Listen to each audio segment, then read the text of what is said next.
Sema kuhusiana na Simba, kwanza ni hatua kubwa ndio kwenye mpira wetu Tanzania. Narudia tena kusema, nishasema kama wiki mbili zilizopita, Simba alifanya kazi kubwa sana kuitangaza Tanzania kwenye michezo ya kimataifa. Katika ile miaka ambayo alishiriki robo finali zile 5, ni hatua kubwa, japo watu walikuwa wanatamani kuiona ikikua zaidi ya pale ilipokuwa. Huko nyuma timu zetu ambazo zilikuwa zinashiriki miaka hiyo tulikuwa tunatoa timu 2 tu.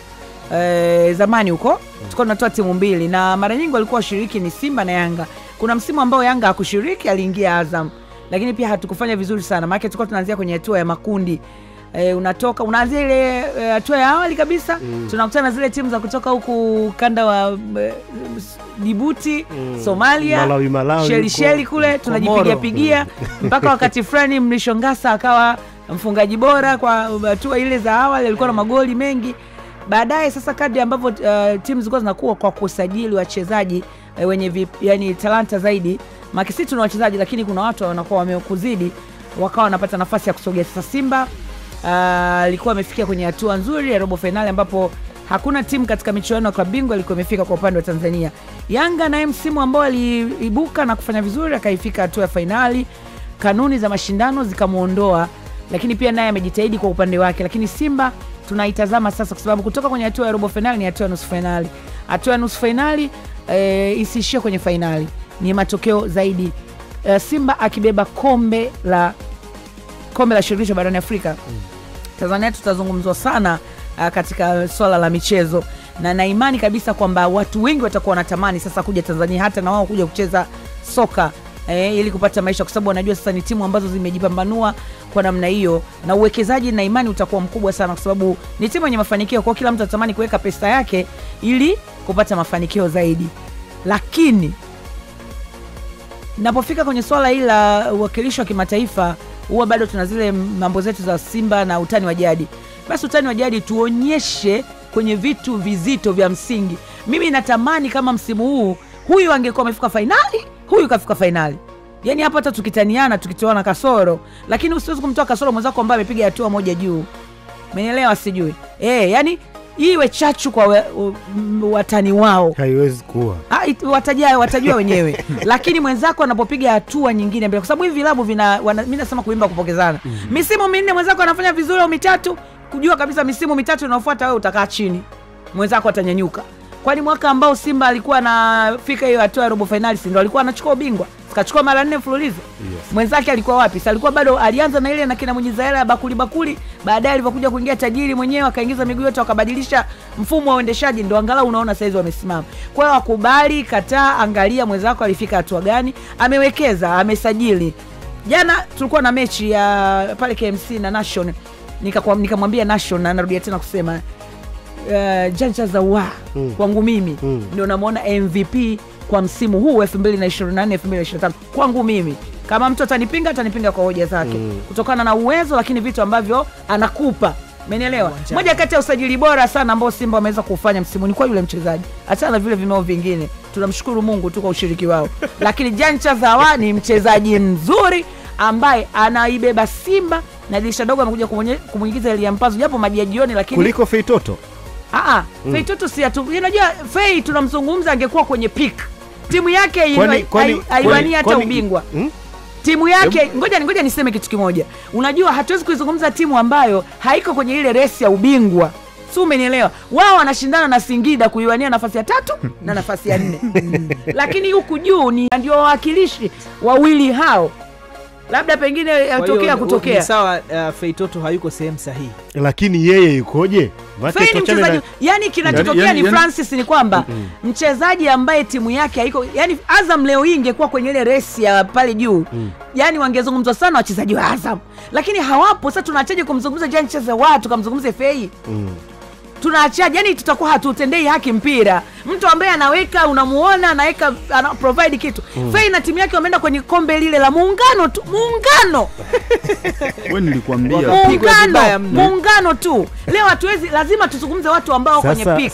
Sasa wewe unazungumza watu walioko kwenye peak wakati Yanga wanamtaka Feitoto na kuweka milioni 700 mezani, mshahara milioni 30. Sawa. Simba wamekuja juu, wameweka mshahara milioni 50 na kutoa milioni 800. Wakati wa Azam wanasema abaki kuna milioni 80 kwa mwezi kama mshahara. Wewe unasema mchezaji wa kawaida. Sijasema mimi sijamkataa Fei. Unaona hiyo vita? No, sijamkataa Faisal. Yani kwa nilivyoelewa hoja yake kwamba Faisal ni mchezaji mzuri, inamwangusha. Fei ni mchezaji mzuri, lakini sasa mimi kwangu mimi nimekwambia MVP nilishazungumza tangu mechi ile ambayo tulitangaza ya Simba ambayo alicheza na Dodoma Jiji ile 6-0. Nikakwambia kabisa, nikasema namuona MVP, na jana nimetangaza mimi kwa Bongo FM mechi ya Simba, nikamwambia tena National, nikamsikilizaji ambaye atakumbuka, nimemwambia namuona kabisa kama mtu atanibishia kwa hoja zake atabisha, lakini kubali kataa. Kizuri kinajiuza. Milioni 100 yangu imepona. Tajiri ni mmoja tu. Sasa kwa goli kipa yule Francis ulikuwa unataka kuweka milioni 100, si bora? Mimi niliwaambia hapa jamani. Bora hiyo hela tungeenda kwenye yacht. Tukaenda kupunga upepo. Mimi ndo ningekuwa ninaendesha hiyo kwenye maji. Tukaenjoy maisha.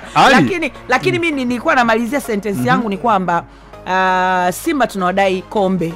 Yani tunataka kombe lije hapa. Hakuna maneno. Walete kombe watu tuenjoy maisha, kwa sababu likija kombe hapa sisi wa Tanzania, Simba anatoka Tanzania na bendera ya Tanzania inataka peperuka pale. Umenielewa? Sasa Simba akileta kombe, upande wa pili wakajipange na kumpandia dau Fei waje. Yani mwakani nataka tuwe moto zaidi. Alafu timu ambayo imeshiriki michuano ya kimataifa msimu wa kwanza imeondolewa mapema, haina sababu za msingi. Msimu wa pili haina sababu za msingi. Tuendani mkatafutie timu. Tuchukulieni huku chini, unaona timu hata JKT Tanzania kama unaweza kuchukuliwa kawekwa pale. So mnaenda kumchukua mtu. No. Si mtu anakwenda kwa vigezo. Hiyo kwa vigezo hiyo, unajua nayo inaumiza. Vigezo navyo kuna msimu bwana Ahali alienda klabu bingwa. Hapo alishika nafasi ya kule Misri. Wao Misri wana utaratibu wao tofauti nafikiri. Maana nakumbuka Misri pia hata bingwa ambaye anakwenda kuwakilisha timu klabu bingwa, nasikia chama cha soka, shirikisho la soka ndio wanachagua. Umesikia kwamba wanachaguaje wakati wa kwanza na wa pili wanakwenda ndio, lakini yani hivi vigezo, unajua kuna muda Afrika tuna vitu vingi sana ambavyo ukivifikiria vinaumiza kichwa. Nitakuuliza swali jepesi tu. Al Hilal Omdurman pamoja na Ermereki wanashiriki mashindano yao kwa vigezo vipi? Pasina kucheza ligi misimu miwili. Sasa wale si ushiriki wa msimu uliopita ulitokana na ushiriki wa msimu juzi, kwa sababu ligi vita ilianza mwezi wa 4 mwaka 2023. Sawa? Manake wao walishiriki kupitia ligi ya 2022-23, ndo wameshiriki ya 23-24 wameshiriki ligi ya wapi? Ya Mauritania. Kabla nisikilize, msimu ambao wapo kwenye nini? Kwenye group moja na Mamelodi na Al Hilal ndo alishiriki kwenye msimu huu ambao unautaja wewe wa 22-23. Msimu jana ambao walikuwa wanatakiwa washiriki, kuna msimu wameshiriki wakiwa hawajacheza ligi yote. Mimi ngoja nikwambie kitu. Huko Afrika kuna timu ambazo zimeshajitengenezea madaraja fulani. Kuna muda wana nguvu hata hapo kwenye kafu wenyewe. Wanaweza kupata nafasi ya kushiriki. Nikutolea tu mfano mwepesi. Hivi itokee tu Hamad bin Vub, Tanzania hatujacheza ligi misimu miwili, unaweza kukuta Simba na Yanga kwenye klabu bingwa. Wewe watakuwa wanaendelea. Kwanza si taifa letu, sisi tunapeleka timu 4. Bro. Si tupo kule kwenye ranks. Yani issue ya msingi ni nini? Shirikisho linatumiwa taarifa. Nyie mabingwa wenu mnawapataje? Wawakilishi wenu mnawapataje? Mara baada ya kujua kwamba wawakilishi wenu mnawapataje, wao CAF mnaenda, ile shirikisho inakwenda kudhibitisha majina ya wawakilishi. Wao walipokaa shirikisho la soka la Sudan, wao wakasema kwamba sisi wawakilishi wetu ni Ermelek pamoja na Al Hilal Omdurman. Kwa hiyo wamepatikana, kwa sababu ligi haijachezwa kunakuwa na vigezo. Sasa hivi ni kabisa jamani. Wewe ninyi kwa ninyi mtakaanza asicheze. Sio asicheze. Sio amesikia. Sio asicheze. Na mind. Kwa sababu ya Namungo unajua Namungo ameenda group stage. Alikwenda group stage. Hiyo group stage yenyewe performance yake unaikumbuka? Sawa. Yani mechi 6 alifungwa zote. Kapigwa magoli 9. Yani kufungwa haijalishi. Experience yake ilikuwa ndogo. Hawa wanawekeza wanaenda kuleta Jonie Blanco, lakini wapi? Asa hawa si hawana mipango. Kipindi cha kile ya Namungo anakwenda group stage kulikuwa na COVID-19 kaka. Sawa, tuwakumbushe tena kupitia namba ile ambayo unaweza wakashiriki na sisi alafu akashinda. Dakika ni moja tu hapa, draw inatakiwa kuchezeshwa tena hapa kwa watu 35 kama ndugu yetu kutoka Tunduma ambaye ametoka kushinda hivi sasa. Amesema amejaribu leo kwa mara ya kwanza na leo amekwenda kuibuka na kitita iko cha mzigo ambao ameshinda. Kwa na wewe pia unaweza ukajaribu hapo ulipo. Jaribu, wakati mwingine kujaribu kunaweza kukufanya ukatoboa pia maishani. Sasa shika simu yako hapo ulipo, kama unatumia Vodacom bonyeza nyota 150 nyota 00 alama ya reli, nenda namba 4 lipa bill pale, alafu unabaki namba 4 tena unaweka namba ya kampuni ambayo ni 553111, then unaingiza namba ya kumbukumbu ambayo ni 333 ama neno bongo, kiasi ni buku, unaweka namba yako ya siri pale kuruhusu muamala kutoka wale wa Yas. Shika simu hapo ulipo, bonyeza nyota 150 nyota 01 alama ya reli, chagua namba 4 lipa bill, nenda namba 3 weka namba ya kampuni ambayo ni 553111, ukiambiwa kumbukumbu namba ni 333 ama neno bongo, kiasi ni buku tu, alafu unaingiza namba yako ya siri pale, unakuwa na wewe ni moja kati ya wale ambao tayari wameshashiriki. Toka pale nenda Airtel.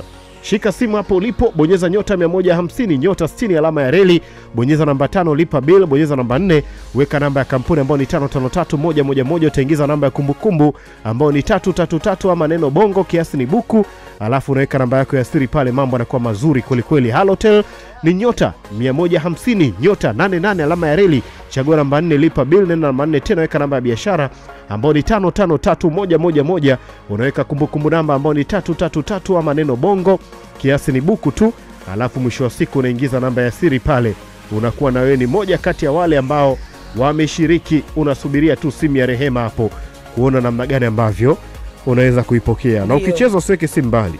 Unajua nilikuwa nataka nipite huko kwenye YouTube tuangalie kitu ambacho wadau wameandika na wao.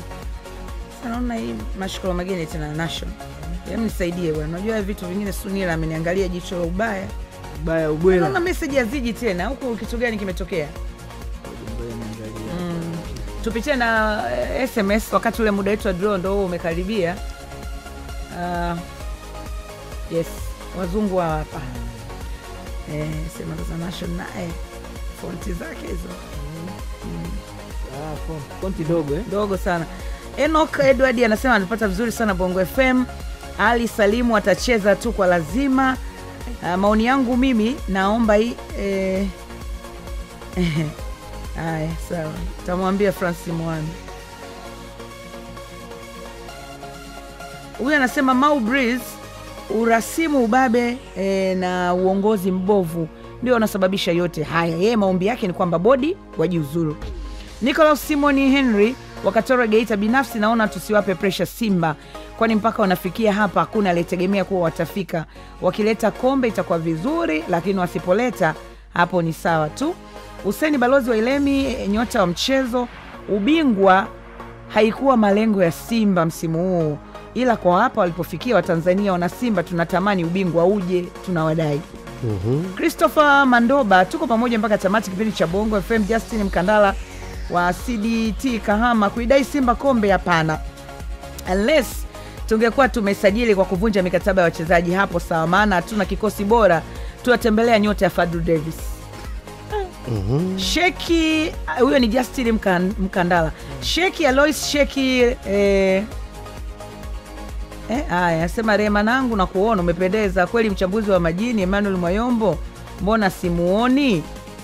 Yeye kutoka Kibondo ubaya ubwela, napenda sana mnavyochambua michezo. Lameki Josefu kutoka Songano Maswi, niko pamoja na nyinyi, huu ni mwaka ubaya ubwela, kazi njema. Zengo Lutelemba Momba anatupata mbashara. Imani Salule 89.9 tunapata vizuri nyanda za juu kusini mwa Tanzania. Aflanda ni Makete, uwezo wanao wa kubakisha kombe hapa hapa. Fabian Kapelo, nipo Mtwara. Sisi sio wa medali, sisi wa kombe tarehe 27. Mimi niko pale. Saidi Mashinde kutoka kwa Mkono wilaya Handeni, Simba huu ni wakati wake wa kubeba kombe la shirikisho. Na Roswinter Frederick, Simba bingwa kimataifa, hiyo haipingiki. Hiyo ni baadhi tu ya maoni ambayo yametuma katika ukurasa wetu wa YouTube. Najua watu ni wengi sana, lakini tutajitahidi kadri ya draw umechezesha. Nataka kuchezesha draw. Mwayombo anakaribishwa sana huko Tanga na Kalia Sofa. Mzee wa hisia zao. Simba wasipochukua ubingwa basi Tanzania hatuna cha ubingwa wote. Zengo Lutelemba. Hapa sasa tunakwenda kuchezesha draw na kumtafuta mwakilishi kama ilivyo ada, kabla hatujaingia pale saa yetu ya pili. Na leo ni Ijumaa, ni siku ya mashabiki kama kawaida yao. Wazee ubaya ubwela huwa wako on time, na hivyo wameshinda jana goli nyingi. Simba wanaraha nyie. Wanaraha, yani saizi uambii kitu. Raha itakuja kupotea kwa Rais Berkane. Mbona inajulikana Francis? Ngoma iko nyumbani inaondoka tena. Hatari hiyo. Bora hata angekuwa anacheza finali ya mwisho Morocco. Yani hapa acha ubao bora utakuja kumwagika hapa. Uzalendo upo wapi jamani?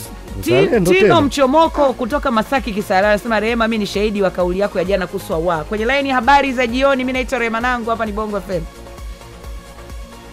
Naitwa Maximilian Joseph, niko Dodoma. Maximilian. Habari za Dodoma Maximilian? Salama, nilikuwa nasikiliza usuni punguza sauti. Umeona ujumbe kwenye simu yako? Nimeona ongera umejishindia, sasa sijaelewa ni shilingi ngapi. 50 hiyo unaiona hapo 50k. Sasa na iko kwenye hoteli. Wewe nenda tu kwa wakala mwanangu, utatoa mzigo. Kuna makato kidogo hapo ya kodi, lakini ukienda pale unapata hela mishikaki leo weekend. Yaani mfemo goli moja niambie kwa sababu nilikuwa nimelala hapa saa hizi hapa. Uelewi. Na salio kidogo kwenye kuna jamaa mmoja naye si wa Tunduma yule. Nikasema ngoja mimi hapo kuna salio kama shilingi 2000, ngoja nijaribu. Naona aiseongea baba. Na wewe umejaribu sasa hivi na umeshinda? Yaani sijawahi, yaani nimesikia tu jamaa Tunduma hapa, nikasema ngoja mimi aise. Nilipata kuweka bando la internet hapa, hapo ni Simba ubaya ubwela. Aise, umetisha mwanangu. Kombe kweli linabaki Tanzania. Kama kawaida. Ile huyo nani anasema Simba unapigwa nje ndani bwana. Francis Mwando. Mwando unajua anatania wewe. Kombe linabaki. Bwana, enjoy maisha, na navyoona kama wewe vile mtu wa vyombo vinapanda Kama kawaida nataka sasa hivi nikatoe nikale Juma. Walala. Enjoy bwana Maximilian. Njoo Tabata bwana. Unakaribishwa sana Tabata na Francis Mwando na Nation Mwambande. Kuisha. Huyu nani yupo Mwayombo? Yupo leo. Mwayombo haya, nashukuru bwana, nashukuru sana. Umetisha mwanangu. Wewe hapo nikatoka wakala. Nenda kwa wakala tukatoe maisha.